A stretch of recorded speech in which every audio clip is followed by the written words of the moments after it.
माथुर चतुर्वेदी सौश्वस गोत्रीय पुरोहित अल्ल के अतुल चतुर्वेदी का पालागन। आप सोच रहे होंगे कि ये मैंने आज इतनी भूमिका क्यों बना डाली। ये भूमिका इसलिए बनाई है कि हम जो भी लोग माथुर चतुर्वेदी समुदाय में पैदा हुए हैं, हमको कम से कम इतना तो मालूम हो कि हमारा गोत्र क्या है, हमारी अल्ल क्या है।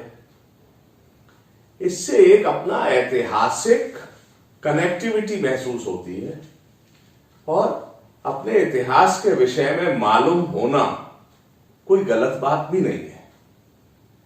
वैसे तो अगर और आगे बढ़ें तो जैसे मैं बताऊं कि हम लोग जो हैं, हम लोगों की परंपरा के अनुसार वेद ऋग्वेद है, हम सौश्वस गोत्र वालों का। हम लोगों के यहां माथुर चतुर्वेदियों में दो देवी मानी गई हैं, एक चर्चिका देवी, एक महाविद्या देवी। हम सौश्वस गोत्र वालों की देवी महाविद्या हैं, हमारी शाखा आशुलायन है। इन टेक्निकल बातों पे भी आगे चल के समय समय पर मैं जिक्र करता रहूंगा अपनी इस इतिहास के डिस्कशन की यात्रा में। इस बात का भी मैं ध्यान रखूंगा, जैसा पहले भी मैंने कहा कि कभी बातचीत में हम लोग एंशियंट पीरियड में चले जाएंगे, तो कभी मध्य युग में आ जाएंगे, कभी आधुनिक युग की बात करने लगेंगे। उसकी वजह एक ये भी है कि मैं ये चाहता नहीं हूं कि ये जो डिस्कशन है हमारा, ये निहायत टेक्निकल चीजों से नीरस होता चला जाए। थोड़ी लोगों को रुचि आएगी तो अपने इतिहास के विषय में जानकारी मिलेगी। दूसरे, जैसा मैंने कहा कि ये जो मैं आपके सामने अपने पूर्वजों का, अपने समुदाय का, यानी कि माथुर ब्राह्मण माथुर चतुर्वेद समुदाय का इतिहास का जिक्र कर रहा हूं, तो उसमें बहुत सी चीजें ऐसी हैं, जैसा मैंने पिछले एपिसोड में भी कहा था, कि जिनके हमारे पास लिखित प्रमाण अभी तक नहीं है। हो भी कैसे? कितने हमले हुए विदेशों से, हमारे यहां कितने पुस्तकालय जलाए गए, कितने विद्वानों की गर्दनें काटी गई, कि माथुर चतुर्वेद ब्राह्मणों की क्या कहिए, हिंदुस्तान के लोगों का एक अच्छा खासा काल का इतिहास जो है उसके प्रमाण गायब हैं।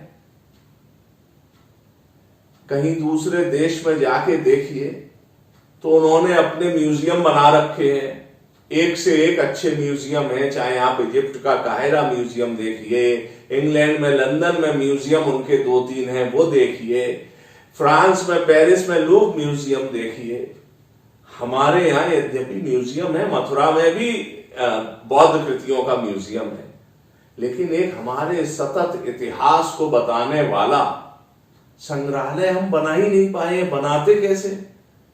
हमारे इतिहास को तो वो लोग अपने म्यूजियमों में रख के बेच रहे हैं, लेकिन उस काल की होनी ऐसी ही थी। आगे पुनरावृत्ति ना हो ऐसी ईश्वर से कामना है। और हमारे लोगों को भले ही दूसरे लोग इतिहास जला गए, कुछ कर गए, लेकिन हम लोगों को हमारा इतिहास मालूम रहे। कुछ जो आख्यान सुने हैं उनके माध्यम से, कुछ जिनके सबूत मौजूद हैं उनके माध्यम से, ऐसा मेरा ये प्रयास है। पहले आपसे मैं कहूंगा कि मथुरा जो राज्य था भागवत काल में, तो हम सब लोग जानते हैं कि ये कृष्ण भगवान के परिवार से संबंधित राज्य है, जिनका ओरिजिनल घर बटेश्वर के पास शौरीपुर में है, जो बाद में जैन धर्म का एक बड़ा सेंटर बना, जहां खुदाई में जैन धर्म से संबंधित बहुत सी चीजें मिली हैं। और जैसा कहते हैं कि जैन धर्म के एक प्रमुख तीर्थंकरों में जो भगवान नेमिनाथ थे, वो हमारे भगवान श्री कृष्ण जी के कजिन थे। एक कारण ऐसा भी हो सकता है कि ये जो शौरीपुर, बटेश्वर, भदावर, यमुना और चंबल के बीच का हिस्सा, यमुना के उत्तर की तरफ का हिस्सा और यहां से लेके मधुराशय नगरी या मथुरा जिसको हम कहते हैं, यहां तक जो माथुर ब्राह्मण लोग रहे हैं और भगवान श्री कृष्ण के परिजन रहे हैं, इनका एक दूसरे से बड़ा घनिष्ठ संबंध रहा है।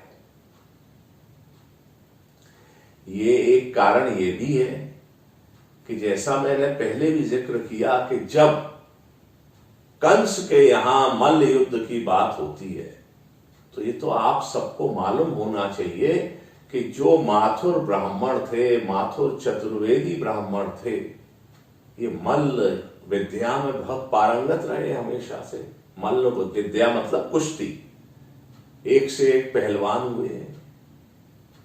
जब कंस ने षड्यंत्र रचा है श्री कृष्ण और बलराम को अपने मल्लों द्वारा मरवा देने का, मदमस्त हाथी के द्वारा पैर से कुचलवा देने का, तब भी ये माथुर चतुर्वेद ब्राह्मण प्रमुख रूप से थे जिन्होंने श्री कृष्ण बलराम जी को इसकी सूचना दी। ऐसे पौराणिक आख्यानों की श्रुतियां कहती हैं, चर्चा कहती है, हमने पुष्ट दर पुष्ट ये कहानियां सुनी हैं कि इससे वो सचेत हुए और आखिर में जाके उन्होंने कंस का वध किया है। और जैसा मैंने पहले भी कहा कि छज्जू चौबे आदि जो लोग थे, उनका उसमें श्री कृष्ण बलराम के साथ एक बहुत बड़ा रोल रहा। चर्चा का विषय दूसरा ये है कि जैसा पहले हम समझ चुके हैं कि जो माथुर ब्राह्मण थे, या इसको इस रूप में लीजिए कि एक कैस्पियन सागर के इलाके से आर्य लोग आते हैं जो ब्राह्मण हैं, फिर ब्रह्म क्षत्रिय हैं।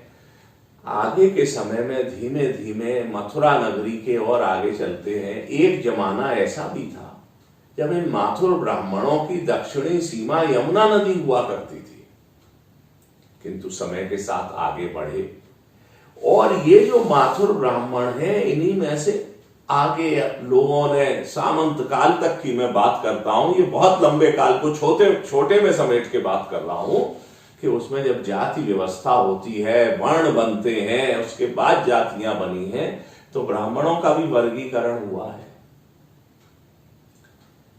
इससे संबंधित समय समय पे बात करेंगे। एक यहां पर अब चर्चा में लाके आपको करना चाहूंगा उस समय की जो युग पृथ्वीराज चौहान का युग था। पृथ्वीराज चौहान के बारे में हमको बहुत सी बातें उनके जो मित्र भी थे कवि चंद वरदाई, उनके ग्रंथ पृथ्वीराज रासो या रासो से मिलती है। इस जानकारी में हम लोगों को यह मालूम पड़ता है कि पृथ्वीराज की बहन थी जिनका नाम प्रथाबाई था। उनके संरक्षक माथुर ब्राह्मण चौबे ऋषिकेश मिश्रा थे। जब प्रथाबाई की शादी चित्तौड़ के रावल समर सिंह से हुई है तो पृथ्वीराज चौहान ने मिश्र जी को प्रथाबाई की ससुराल उनके साथ भेज दिया था। और तभी से ये जो माथुर ब्राह्मण या माथुर चौबे हैं, ये चित्तौड़ में भी बसना शुरू हो गए और फिर आगे राजस्थान में चले गए। तो ये जो चित्तौड़ और राजस्थान में चतुर्वेदियों का माइग्रेशन है, उसके समय समय पर कई फेज हैं, बट एक ये बड़ा चंक जो था वो ऋषिकेश मिश्र जी के चित्तौड़ के रावल समर सिंह के यहां पृथ्वीराज चौहान की बहन प्रथाबाई के साथ जाने के परिणाम स्वरूप हुआ। एक और बहुत इंटरेस्टिंग बात है, और जैसा मैंने पहले कहा है कि हिंदुस्तान का इतिहास करवट बदले, कोई बड़ी घटना हो, और उसमें कहीं ना कहीं कोई माथुर ब्राह्मण कहीं ना कहीं से न जुड़ता हो, ऐसे उदाहरण कम है।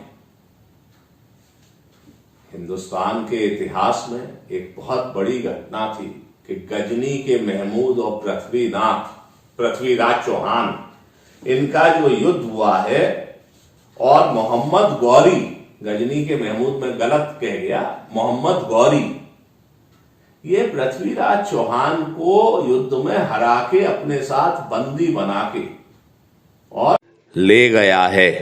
तो इनके साथ पृथ्वीराज चौहान के जो बहुत घनिष्ठ थे वेणी दत्त माथुर, वो हमेशा उनके साथ रहे, अंत तक साथ रहे, और कैद होके गजनी गए हैं और वहीं मारे गए हैं।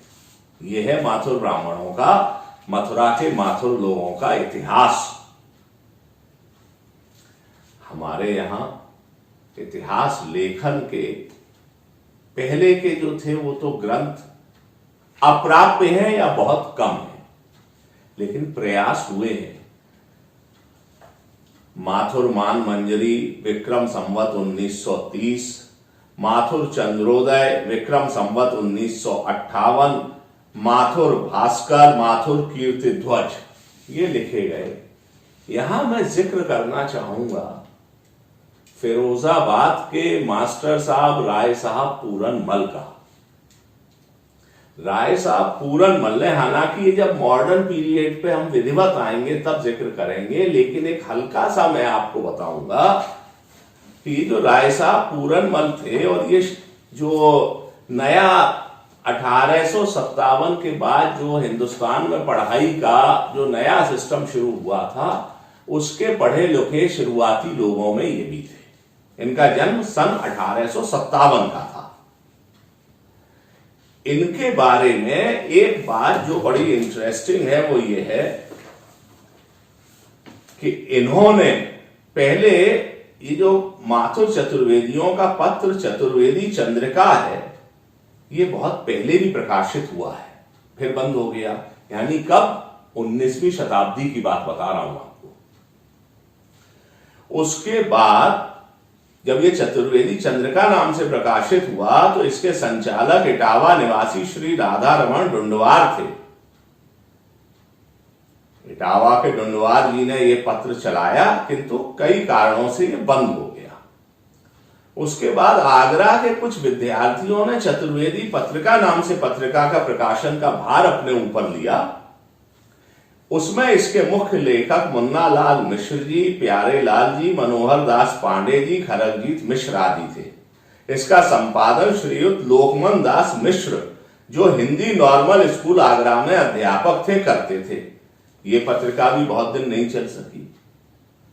फिर ये जो राय साहब पूरनमल जी थे, मास्टर साहब, इन्होंने चतुर्वेदी चंद्रिका का जीर्णोद्धार रीवा में किया। ये रीवा महाराज की सेवा में थे, बल्कि ये रीवा महाराज के गार्जियन एंड ट्यूटर थे, बाद में उदयपुर के महाराणा के भी रहे। इनके विषय में जिक्र आगे करेंगे। तो इन्होंने इसका संपादन संचालन किया।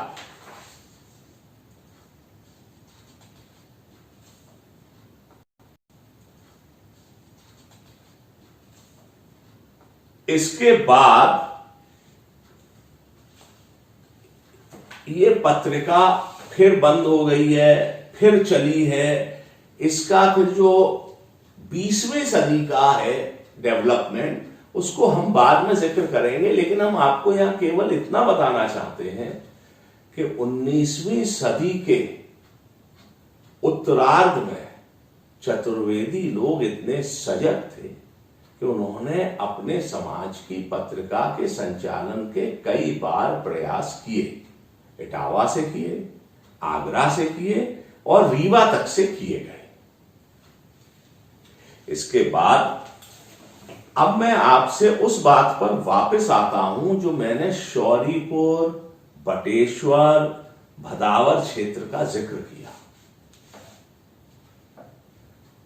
चतुर्वेदी ब्राह्मणों ने, माथुर ब्राह्मणों ने वक्त वक्त पर अपने सम्मान, अपनी प्रतिष्ठा इन सबकी लड़ाइयां लड़ी हैं, चाहे वो लड़ाई शास्त्रार्थ के फील्ड में हो, जैसा मैंने आपको बताया कि फारस के शाह के यहां जाके और जो जरथुस्त्र धर्मगुरु थे, एक पूरा नया धर्म जोरेस्ट्रियन धर्म था, उसके प्रवर्तक को हरा के आए हमारे मथुरा के चतुर्वेदी ब्राह्मण, माथुर ब्राह्मण। अपनी विद्वता से कंपूचिया के राजा के दामाद बने, वहां की रानी के पति बने और उनकी संतति बैठी। ऐसे भी महान चतुर्वेदी चौबे ब्राह्मण हुए हैं, माथुर ब्राह्मण हुए हैं। आदि गुरु शंकराचार्य जी ने जिनकी प्रशंसा की, डिब्बा राम चौबे जी, ऐसे भी हुए हैं। काजी मार पांडे कहलाए विक्रमाजीत पांडे जी के परिजन, ऐसे भी हुए हैं। बुचई सिंह जी और होली सिंह जी का किस्सा आगे जिक्र करूंगा, ऐसे वीर भी हुए हैं। साहित्य के विद्वान भी हुए हैं। आधुनिक काल में कहें तो भैया साहब श्री नारायण जी और पद्म भूषण पंडित बनारसी दास जी दादाजी भी हुए हैं। ऐसी विभूतियां भी हुई हैं कि जज साहब थे मैनपुरी में, कौन थे ये आगे किस्सा बताऊंगा, लेकिन अंग्रेज चाहते थे कि एक हिंदुस्तानी युवा को एक हत्या के मुकदमे में फांसी दे दी जाए, लेकिन अंग्रेजों के इनडायरेक्ट दबाव, सीधे हिम्मत नहीं पड़ी अंग्रेजों की, उसके बावजूद फांसी नहीं दी। ऐसे भी जज हुए हैं। यानी चतुर्वेदी समुदाय में हर समय हर काल में सही करने वाले, सही का साथ देने वाले और अपने आत्मसम्मान का ध्यान रखने वाले लोग हुए हैं। बात में भदावर की और शौरीपुर की कर रहा था, तो उसी के पास एक चतुर्वेदियों की बहुत पुरानी बस्ती है जिसको हथकात के नाम से जाना गया। और बात यह है, ये इतना पुराना शहर था, पुराना स्थान था, किंतु आज इस हथकात को बीहड़ में ढूंढने जाना पड़ेगा, क्योंकि हथकात का आज वहां कोई रहता नहीं है। ये जो हथकात है, ये मध्यकाल में एक समृद्ध नगर हुआ करता था, प्राचीन दुर्ग है वहां पर, और इसके तार लोग भागवत काल से जोड़ते हैं। कहने वालों का, पौराणिक आख्यानों को सुनाने वालों का और लिखने वालों का यह है कहना कि इसका नामकरण पांडव हाट हुआ था, और जो उटंग नदी उसके पास बहती है, इसकी उत्पत्ति किंवदंतियों के हिसाब से बाण गंगा नाम से है, जो भीष्म पितामह को जल देने के लिए अर्जुन ने अपने बाण से जल निकाला था, जलधार निकाली थी। मैं कह नहीं सकता कि ये जो पौराणिक आख्यान होते हैं उसमें एक ही स्थान की कई जगह क्लेम होता है, किंतु हमारे यहां वालों का भी पौराणिक कहानियों को बताने वाला का, माथुर ब्राह्मणों के इतिहास बताने वालों का ये क्लेम है कि ये स्थान का इतिहास ऐसा है। हथकात में बाद में चल के, जैसा मैंने बताया, मैं आपको बताऊंगा कि अंग्रेजों से लड़ने वाले चौबे वहां हुए, कवीश्वर चौबे वहां हुए। जो यमुना नदी और चंबल नदी है, इसके बीच में चतुर्वेदी, माथुर चतुर्वेदी ब्राह्मणों के कई प्रसिद्ध स्थल हैं। होलीपुरा है, चंदरपुर है, कमतरी है, कचपुरा है, नाटोली है, तालगांव, पुरा कनेरा, उधर फरौली मैंने आपसे कहा, फिरोजाबाद है, मैनपुरी है। यानी ये पूरा जो इलाका है, इटावा है, फिर आगे आप कहिए तो आगरा भी है, उधर भरतपुर की तरफ भी है। यानी माथुर चतुर्वेद ब्राह्मण जब फैले हैं तो इन सब इलाकों में फैलते चले गए हैं। और इलाके जो आज नाम लेने से मुझसे अगर छूट गए होंगे तो आप जानते हैं, क्योंकि कलकत्ते तक, उधर मुंबई तक, सब तरफ माथुर चतुर्वेदियों ने समय समय पर जाके अपना कीर्ति ध्वज फहराया है। किंतु उनके यहां एक हमेशा अपने मूल स्थान का प्रेम रहा, जिससे नाम में हमेशा माथुर चतुर्वेद ब्राह्मण लगा रहा है। आज के समय में जब सारे लोग अपनी अस्मिता की तरफ से कहना चाहिए उदासीन होते जा रहे हैं, तो बड़ा जरूरी हो जाता है हमारे जैसे समुदाय के लिए, जिसका इतना रिच कल्चर और रिच इतिहास रहा है और हम लोग औरों से थोड़ा फर्क भी रहे हैं, तो उसके विषय में जानकारी हो। फर्क की बात करें तो जैसा मैंने कहा, हमारे यहां दहेज प्रथा नहीं होती, कभी नहीं हुई। लेकिन बात सिर्फ दहेज प्रथा की नहीं है। जब सारा हिंदुस्तान का अधिकांश लोग कढ़ी खाते हैं, तो हम लोग कतरों का झोर खाते हैं। धोई बात झोर बनता है हमारे यहां। हमारे यहां हर समय जन्मदिन हो, जिसको वर्षगांठ या बसकट कहते थे, शादी विवाह हो, अथवा बुजुर्गों का श्राद्ध हो, हर के विधि विधान में खान पान और सारी चीजों का निर्धारण रहा है, और शुद्ध सात्विक। समय के साथ चीजें बदली हैं, और जैसा मैंने कहा कि प्रोग्रेसिव कम्युनिटी है हमारी, समुदाय हमारा प्रोग्रेसिव है, बदलनी चाहिए। खान पान में भी परिवर्तन है, किंतु फिर भी मूलतः हमारा जो खान पान है, जो चीजें हैं, उसकी जानकारी तो रहना बहुत जरूरी है। ये जो मैं वीडियो बना रहा हूं, इसके पीछे मेरा मूल उद्देश्य केवल ये है कि जो हमारा समुदाय है, इसमें आगे के लिए बहुत से लोगों के पास पूरे के पूरे ग्रंथ ना पढ़ सके, कोई बात नहीं है। आप पर समय नहीं है, आपके हाथ में मोबाइल फोन है, जब आपको समय मिले, मैं 15, 20, 22 मिनट के एपिसोड बना रहा हूं, आप उसको देखिए और आपको लगेगा, खुशी होगी कि हाँ भाई, ये हमारे समुदाय की बात हो रही है, हम भी इसी समुदाय के हैं। मैं ये भी आपसे कहूंगा कि मुझसे कुछ लोगों ने संपर्क करके मुझसे कुछ और जानकारियां देने की भी कहा है। मैं आप लोगों से अनुरोध करूंगा, जैसा मैंने कहा कि बहुत से इतिहास में चीजें ऐसी हैं जो लिपिबद्ध नहीं है, रिकॉर्डेड नहीं है, बट इसका यह मतलब नहीं है कि वो इतिहास नहीं है। हम लोग पुष्ट दर पुष्ट बहुत सी बातें सुनते चले आते हैं। जो बातें सुनते चले आते हैं, उसको हम चाहते हैं कि हमारा पूरा समाज जाने। आप मुझको उनकी जानकारी दीजिए, मैं कोशिश करूंगा कि अपने किसी ना किसी एपिसोड में उसमें से जो बातें मैं समाहित कर सकता हूं, समाविष्ट कर सकता हूं, उसका मैं प्रयास करूंगा। उद्देश्य मेरा केवल यह है कि हमारे समाज के इतिहास, समाज के संस्कार, समाज की संस्कृति और समाज के महापुरुष, इनके विषय में अधिकाधिक लोग जाने।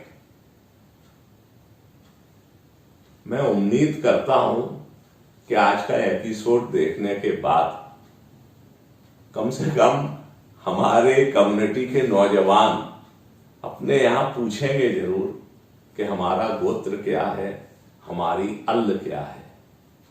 अगर ऐसा कुछ लोग ने भी किया तो मैं समझूंगा कि जो चेतना जगाने का ये अभियान है, इसमें मुझे थोड़ी बहुत सफलता मिली है।